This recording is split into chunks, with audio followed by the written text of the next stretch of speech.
All right, I think we're going. All right, my name's Ross Addison. I am the industrial arts teacher at Hugoton High School in Hugoton, Kansas, and my location is Southwest Kansas. Becky. All right. My name is Becky Mayer, and I am currently the school counselor at Lincoln Elementary School in Hays, Kansas. So I am Northwestern Kansas. Tyler. Hey, I'm Tyler Sattler. I teach in Atwood at Rollins County High School. I teach Spanish, and I'm also in Northwest Kansas. Michael. My name is Michael Cates, and I am a history teacher, and I also teach AVID, and it's at Highland Park High School in Topeka, and I am in the capital. All right. So I'm going to start off by talking about the article, More Than a Safe Space. Talking about that, this year we incorporated a safe space. We call it the Shalom Zone. And being in typical Southwest Kansas, most of the teachers, I guess we're kind of against it just because real world does not have that. Like I was telling you three earlier, our upstairs teachers, they kind of freaked out about it just because that's where the business teachers are. That's where our computer science teachers are, and they're like totally against it just because we're trying to prepare them for college. College does not have a safe space to my knowledge.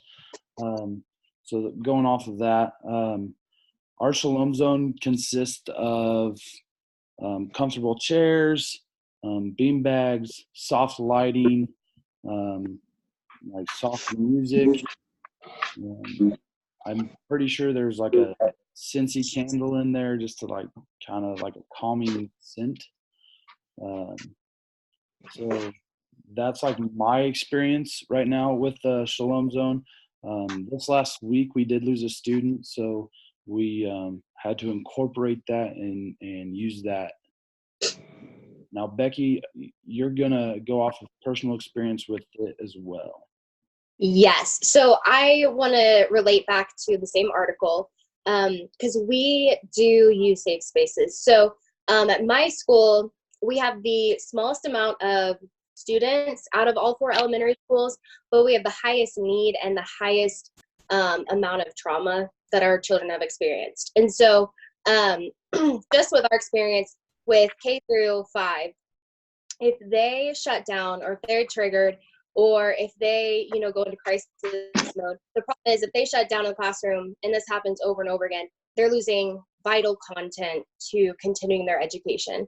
They're missing big stepping stones. And so, our admin is great about, being trauma informed, keeping us informed. And so each of our classrooms, it was required that they had a safe space of some sort. They could individualize that to what they wanted. We usually go off of the zones of regulations. And so, if they're in that red zone or in that yellow zone, they can go back into that space. It's usually in the back of the room. They either have some different fidget spinners. Sometimes they'll have a blanket. Again, it just depends on the teacher and what they want to incorporate. Some of them incorporate a timer, and that's okay because it allows the student, they know this is the amount of time they have, so they don't abuse it or overuse it.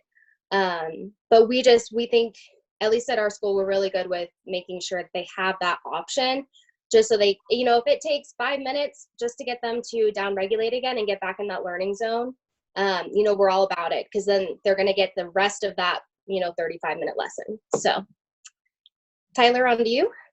Yeah, so at Rollins County, we don't have, in the high school anyway, we don't have actual safe spaces designated. But I was telling you guys earlier that our students are really good about like letting a teacher know what's up.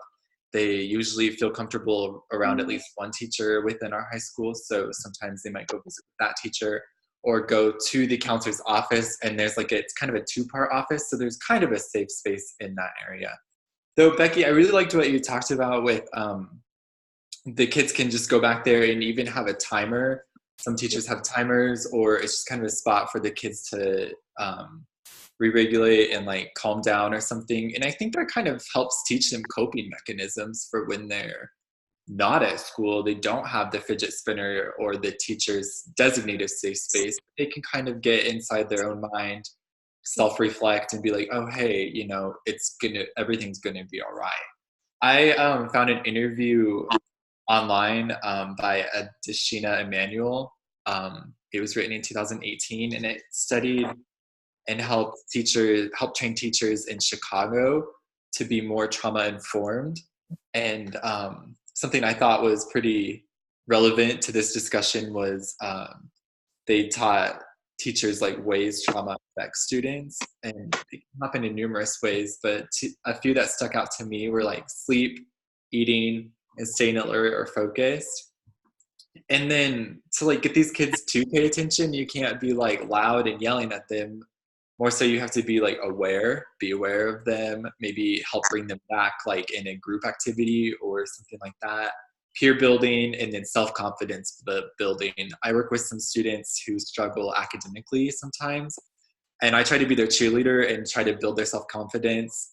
So when they are at home or they're somewhere where they don't have me by them, they can kind of remember like, hey, I can do this, I'll be okay. And maybe that will just kind of along hopefully someday. Michael? Yeah, so thank you. So one of the things that I want to talk about in regards to trauma and this goes back to the article, and the article was a crash course on trauma-informed teaching. And one of the things, and this is the most immediate thing for me, is trauma is real. Our students are going through trauma each and every day, and this whole that the kids need to leave that trauma at the door and not really engage that trauma, or somehow they're going to get past it, is gone, and we need to recognize that. The other thing that I really want to look at is that trauma is prevalent, and that means that simply at trauma, a lot of kids have trauma. I think sometimes we have this mindset that, okay, we know the trauma kids. We know the kids that we think that have experienced trauma. But really, even within my school, I would say about 80 to 90% of the kids deal with trauma each and every day. So you pretty much can guarantee that a lot of these students are going to come with different traumas. The other thing I want to point out is that there's a lot of things in regards to trauma being toxic. If you think about, and I think Becky kind of spoke about this, but if a student is going through trauma, they're not in a classroom. They're not learning, and they're in a situation where they cannot simply learn.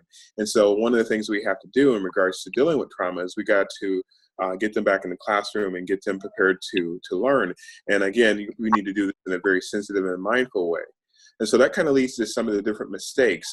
So I'm old Marine, and I grew up in the 1980s and 70s, and one of the biggest mistakes I think you can make when dealing with students who are experiencing trauma is to assume that or not take their trauma seriously. Simply saying things like, you know, I was spanked or I was whooped as a child, you should, you know, that's something that everybody's done, and not really giving voice to that student. So that is something that is a big thing in regards to making sure that you're addressing that trauma and recognizing that trauma within that student. I would also say, don't judge that trauma. I think you have a tendency to say, you know, or compare different traumas with students. I've even heard students in my classroom saying, well, you know, you went through this, I went through this. And so just recognizing that trauma is their own trauma, and allowing them to have voice and have that space to better understand that trauma. They also talked about not taking, in this article, they also talked about not taking things personally with the students, and this is something that's hard to do.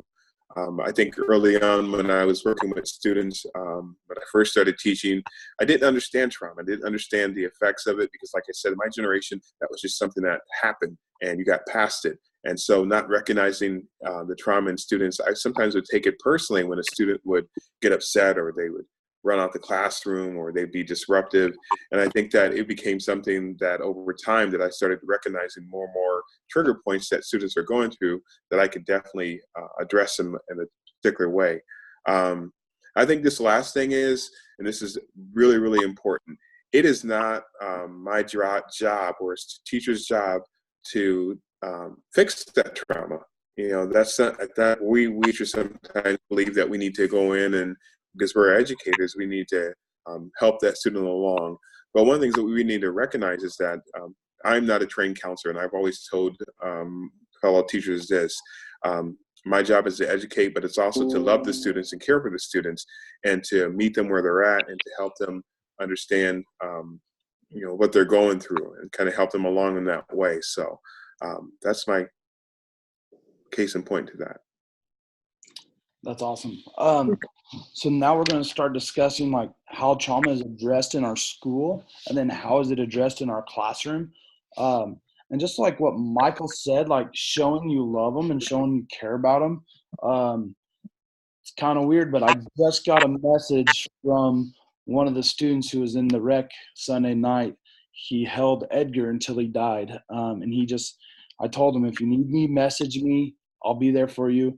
And I'm like shaking right now because he just messaged me like, hey coach, what's up? And so it's like, I don't know. I want to get on my phone and reach out to him, but I'm doing this as well. So he'll be there hopefully in the next 10 minutes. But so going and doing personal trauma. So we lost a student this last Sunday night.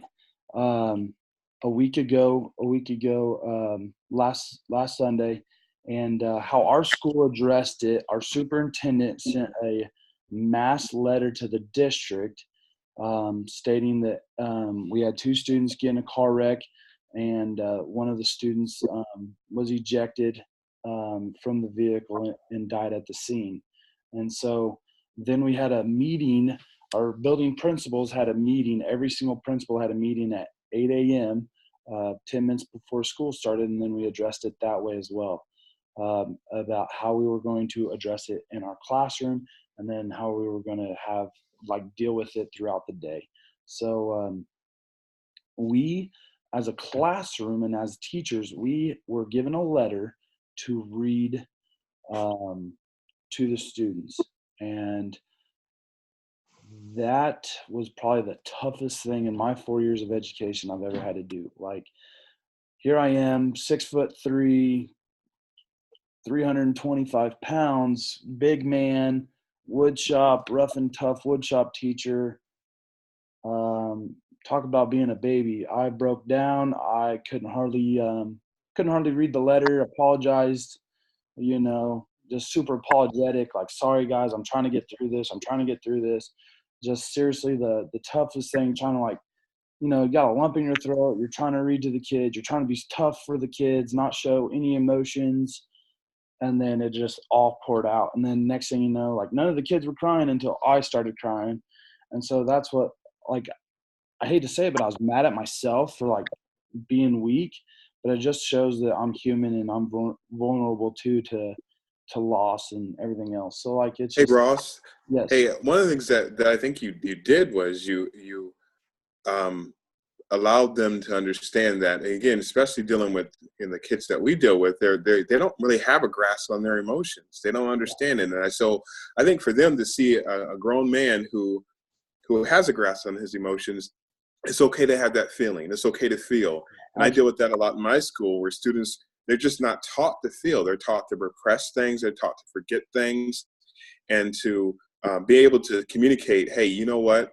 Even though I am a grown man, I have these emotions and this is overwhelming, and it's okay to cry. It's okay to be in the moment and really and experience this and feel loss. And I think that's something that you just don't see a lot of. Yep, absolutely. And so how I addressed it in the class, I just looked at all the kids. I had 14 kids in my first hour and stuff, and I just told them, I was like, look, the next week's going to be tough. It's going to be tough until, we have closure with Edgar's funeral. And it's going to be tough for a while. And I just said, hey, I'm going to go into the wood shop, get my mind off of it. If you guys want to stay in here, you can stay in the classroom. I do not care. If you guys want to go to a counselor, if you want to go to the shalom room, you can. I just got to know so I can let them know, because our buildings are not connected. They have to walk almost a block to get to my room. And so I just said, hey, let me know. And it was kind of crazy. Like the girls right away, I have 4 girls. First hour, they got up, started working. They're like, we got to get our minds off of it. The boys, right 2 minutes later, all joined in. And that's how it was for about the first 3 or 4 days. It's starting to get, I mean, it's still slow paced right now, but it's not as slow as what it was. Kids are starting to get back on the normal schedule. You still have, the 10 that were really, really close with Edgar. There's 2. Like as soon as I found out Edgar passed away, I was like, there has to be 2 kids with him. Like, what happened? Well, one of the 2 were with him because there's 3 boys and they're like inseparable. They did wrestling with me together. They did cross country. They did absolutely everything together. So the two that are struggling the worst are part of the tripod, and the one that watched Edgar get ejected from the vehicle and then held Edgar in the middle of the road until he passed away